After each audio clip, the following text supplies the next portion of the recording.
Welcome back to Carneades.org. Today we're going to be continuing with our series, The Good, the Bad, and Philosophy. In this video, we're going to be answering the question, what is Agent Centered Deontology? So, a common way to distinguish between various kind of deontological theories of ethics is to separate them into agent-centered deontological theories and patient-centered deontological theories. In these videos, we're not really going to go into very specific versions of these theories. We're going to give kind of general descriptions of these general categories, and then maybe in the future we'll pick up particular philosophers and go into their versions of these theories more in depth. But for now, we're just going to give kind of the general picture. So, in this video, we're talking about agent-centered theories. Agent-centered theories focus on the duties and obligations of agents. What are agents? Agents are the people that are acting, the people that are kind of making those moral choices that we're trying to decide, is this good or bad? Patient-centered theories, on the other hand, focus on the rights of individuals, of the patients, of the people out in the world. So you can or can't do things not based on a particular obligation for you, but rather based on the rights of people out in the world. People have certain rights, and you have to respect those rights, and that's how you determine if something's right or wrong. Agent-centered theories prescribe duties that are agent-relative. What does that mean? In other words, different people may have different duties or obligations. All of your obligations basically are framed in terms of things that you need to do. An example might be a parent may have certain duties to their own children that others do not. Agent-centered theories are going to focus the obligations that they give to you on you, things that you're responsible for, and special relationships that you have with people, not everyone in general. Patient-centered theories, on the other hand, try to be agent-neutral. Regardless of who you are, you have certain rights. In this video, we're going to explore several types of agent-centered deontological theories. Like I said, we're not going to get too much into specific types of agent-centered deontological theories, but we'll do some kind of the broad strokes here. So agent-centered theories are centered around agent-relative obligations. Those are obligations for particular people, which might be contrasted with agent-neutral obligations, obligations that kind of apply to anyone. An obligation, for example, to keep promises that I make is an agent-relative obligation. I don't have any obligation to keep promises that you make or that Bob down the street makes, but I have an obligation to keep promises that I make. Similarly, as we said before, I might have obligations to my children or my parents, but I don't just have obligations generally to anyone. The obligations in these theories are focused on specific obligations that agents possess. They include special obligations to one's own friends, children, parents, country, promises, possessions, and so on, which another might not have. I have specific obligations to my own possessions, or my own promises, my own country or friends, that someone else won't have. That's what makes those obligations agent-relative. The two categories of agent-centered deontological theories are intent-focused theories and agent-focused theories. Intent-focused theories include obligations based on just that, your intent, your thoughts, and your mental states. Remember, it's agent-focused, so we're talking about what you're doing, not what the people out in the world are doing. You must act with certain types of intentions to be doing things morally or ethically according to intent-focused agent-centered theories of deontology. Whew! Action-focused theories, on the other hand, include obligations based on your actions, the things that you do as opposed to your intentions.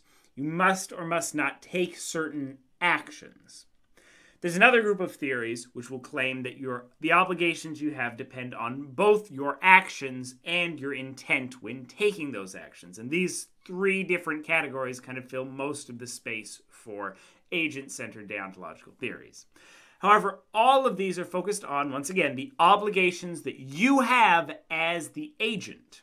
In this video, I'm going to briefly summarize these three positions. So we'll start with intent-focused theories. Intent-focused theories generally subscribe to the idea that you should not act with evil intentions.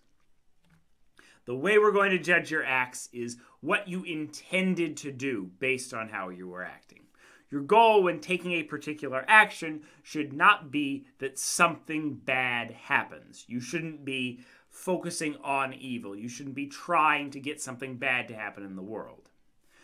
You may not even have the goal of something bad happening to cause something good. And we'll talk a little bit about how you can have multiple effects where one of them's good and one of them's bad, but you can't have the goal of something bad happening to be your first intent and then intend that bad thing to cause something good. Note here that the most important thing is your intent when committing the act, what you mean to do. Attempting to kill someone and failing is going to be considered generally wrong under these kinds of theories, but accidentally killing someone when you didn't intend to isn't necessarily wrong, though you could have done other things and intended to do those things, and that might have been wrong, such as recklessly drunk driving or something like that. You didn't mean to kill someone, but you were intending to do other things which caused something bad to happen. And those other things were in some way against an obligation. However, we need some way to prohibit situations where you intend for something bad to happen while allowing for situations where bad effects may be foreseen, but they are neither intended nor used as a means to create good effects. Basically, what we're saying is, in certain situations, you're going to foresee that your action may cause something bad, but you make the executive decision that that bad thing is worth it for the good that you will produce alongside it. How can we distinguish that from intending something bad and having a good consequence of that bad thing? We're going to use something known as the Doctrine of Double Effect, which we recently did a video on. Check that out if you're interested, but we'll go into it here briefly again. So St. Thomas Aquinas, who is pictured here, was not merely a proponent of one such theory, he also created one of their important tenets, which is used by the Catholic Church to this day, known as the Doctrine of Double Effect. So St. Thomas Aquinas could fit into this category of intent-centered theories of agent-centered deontology. Though, because it's been a long time since he had his philosophy, not everything in Aquinas' philosophy perfectly maps onto the concepts and the ideas we have today. However, the Doctrine of Double Effect states that you may intend an action with both good and bad effects if several conditions are satisfied. The act itself is not inherently bad or not inherently impermissible. The intent of the agent is to produce the good effect, not the bad one. Once again, remembering that intent is very important here. The bad effect cannot cause the good. They must both be caused by the action. You can't be using kind of the bad effect as a means to a better end. They just both have to be effects of the original action. And the good effect must be proportionately much more significant than the bad one. You can't be saving one life but killing 5. They have to be proportional in some way such that the good effect is worth the bad one. The central takeaway of this theory is that if you intended to do evil, or used evil as a means to do good, or ended up with more evil than good, or did something that was inherently evil, no matter whether or not you succeeded, you're in the wrong. There are a variety of problems for this position, including intuitive concerns about the road to evil being paved with good intentions. I always worry about this with these intent-based theories. It seems that you can have a lot of good intentions but actually be doing a lot of harm in the world, and I feel that we should be able to morally criticize those people. As well as problems for things like the Doctrine of Double Effect, such as the loop trolley problem. Check out the video on the Doctrine of Double Effect for more on that. If you really believe you're doing good when, say, donating to a particular charity that in fact does a great deal of harm to people around the world by leaving them in poverty, it seems like you did a bad thing to me, even though your intentions were good. You harmed people out in the world, you did something wrong. Seems that a bad doctor who kills hundreds of people due to malpractice, even though his intention, his true and honest goals were to save lives and do good, it still feels to me like he's doing evil. But I don't know. On the other side, it seems to me at least that someone who funds public works, which do a great deal of good in the community in terms of producing consequences that we would generally approve of, but only does it because she likes the fame and attention she gets from it, is not doing evil, at least to my intuition, though her motives might be impure. It seems we would live in a much worse world if it was considered wrong to give, to help others, because it makes you feel good inside. It seems that that's one of the great motivations for people to do good works in the world. And it seems that if we start saying that, well, you're actually doing something wrong by that, we'll have a lot fewer good works out in the world. Selfish reasons often can save lives. It is the life-saving that matters, not the reasons. To my intuition, at least. So if intentions are inadequate to map onto our notion of morality, you might turn to actions. Generally, these theories require three things: the act, the will, and a causal link between the act and the will. So, for example, if it's wrong to torture someone, in order to break this maxim, someone must be tortured, there has to be that act that happens. Someone must choose to take a particular action, not necessarily the torture, but take a particular action, the will. And it must be that action which causes someone to be tortured, the causal link. And that causal link is where we're going to focus on a lot of the nuance of this theory. The act and the will have a little bit less nuance in them. So, upon consideration, it seems that there are situations which might not engage our agency, or in which we might be allowed to kind of sidestep our obligations. Once again, a lot of these moral theories end up hinging on gray areas. A lot of them are going to say the same things for big picture ideas of questions about morality that everyone agrees or disagrees on, or rather agrees on, but the areas where people disagree in those kind of gray areas are where we're going to really flesh out and learn more about the theory. So just as we had the doctrine of double effect for our first set of theories, this set has something known as the doctrine of doing and allowing, once again from Old Catholic tradition.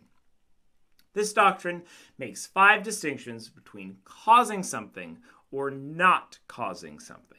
Remember, you need that causal link for the action to be something that is actually engaging your agency, or is something that we could criticize in some important way. So, you can cause something or you can omit it. According to these theories, you don't have an obligation to, for example, save the life of someone that you don't have a particular relationship with. Omitting, for example, saving children in Africa is permissible. It's allowable that you don't save everyone in the world. You just have to save the people you have special relationships with. You might have an obligation, however, to save the life of, say, your own child. So it's acceptable to omit evil in the world, even if you choosing not to donate X amount of money to a charity might be a cause of someone dying. There might be a causal link in between that action and the act which is done, between your will and the thing that is done. Omitting can let you skate on agency. Another way you can get away with something is the difference between causing and allowing. So allowing something bad to happen means, in this context, removing a prevention against something bad, which you put into place in the first place, when doing so could result in good consequences. So a common example of this is assisted suicide, which might be permissible depending on the consequences and the theory. Basically, what you're doing is you're allowing a natural course of events to continue by removing something you put in place to stop something bad. Once again, clearly it's debatable. Like I said, this is the gray area. Enabling is another way you can kind of skate on your responsibilities and not have your agency engaged. Enabling means to help someone commit a wrong, but not commit the wrong yourself. In extreme situations, while you might be forbidden from actually doing the wrong, say robbing a bank, you might be allowed to unlock a safe with a gun at your back. You wouldn't be allowed to take the money because that's actually the robbing of the safe, but assisting in that process because you are in a dire circumstance, your family's being held hostage, you're being threatened, something like that, might be permissible. Redirecting an action is another way to kind of get away with having your actions have bad consequences. Redirecting means to take a threat and direct it at another, less harmful target. Steering, for example, an out-of-control plane away from a city center and towards a park with only a few people in it could be considered permissible even though your actions contributed to death, since you were redirecting a threat. Once again, you had a will to do something to change the plane. You had an act that happened, that the plane crashed and killed people, and there was a causal link between those two things. But your agency wasn't engaged, and it's not impermissible because you were redirecting a threat from a worse situation to a better one, even if both of them are not necessarily good. And, of course, the difference between accelerating something and causing it. So accelerating a death is usually where this comes into play. That was already going to happen, may also be forgiven, and is distinguished from causing a death. If someone is dying, for example, of a very painful poison, and you shoot them, you might be justified, depending on the theory. One might be concerned for the intent view, that someone who intended something bad to happen but was unable to make it so is not blameworthy, at least in the same way as someone that actually succeeded. And for the action view, one might be troubled that choosing to take a particular action which eventually caused a wrong might wrongly punish people who did not understand their actions would cause harm and did so innocently or without intent. The third view kind of assuages both of these concerns quite simply. It requires that both the intent and the causation conditions that action or agency being engaged be fulfilled for an action to be blameworthy. The third position just basically says you need not one, but both of those criteria. You must both intend something bad to happen and take action and cause that thing to happen under this view. If you fulfill both of those criteria, then you may be going against an obligation, or that's when your agency is being engaged, and those are the obligations we're talking about. Okay? If you don't intend something or an action isn't actually taken or your agency isn't engaged in the ways we just talked about with the doctrine of causing and allowing, then you're scot-free. So there's a wide range of objections to these types of theories. Since we've not gotten into the really, really particular theories in great detail, we'll just touch on a few here. First, there's a general concern for all of these theories that morality should not be focused on the agent, but on the good of humanity as a whole. Agent-centered obligations seem to allow for a lack of care for the rest of the world.